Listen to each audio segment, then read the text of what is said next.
Okay, day 48 update. It is currently 10:30 p.m.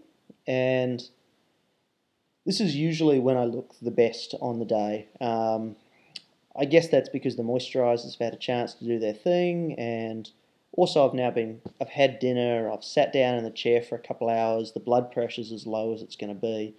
Um, and as my dad was just telling me, pleasingly, this camera actually makes me look redder than I am. So, yeah, it's a win.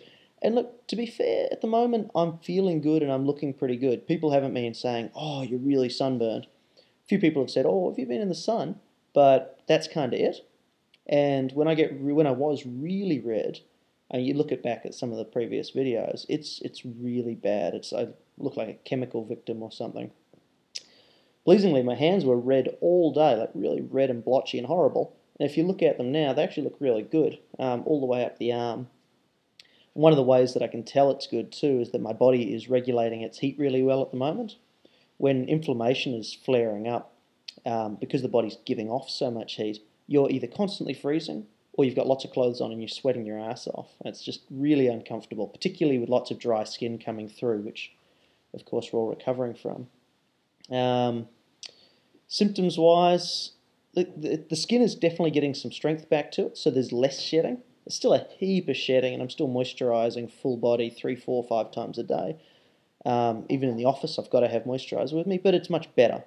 Even my ears, they're less split, less weepy. I've been putting cotton in them and behind them to just protect them, and that's been really good.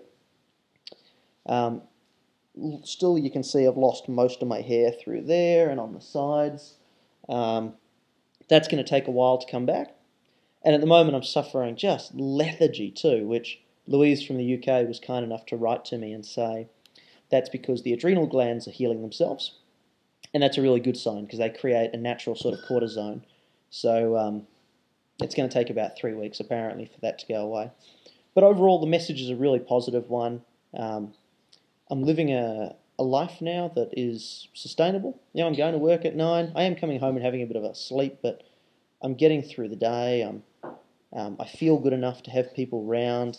There's a few events coming up I think I'm going to go to, if only for a couple of hours. I can walk down the road and get a coffee and not be worried or embarrassed. So life's really good, and I'm very fortunate.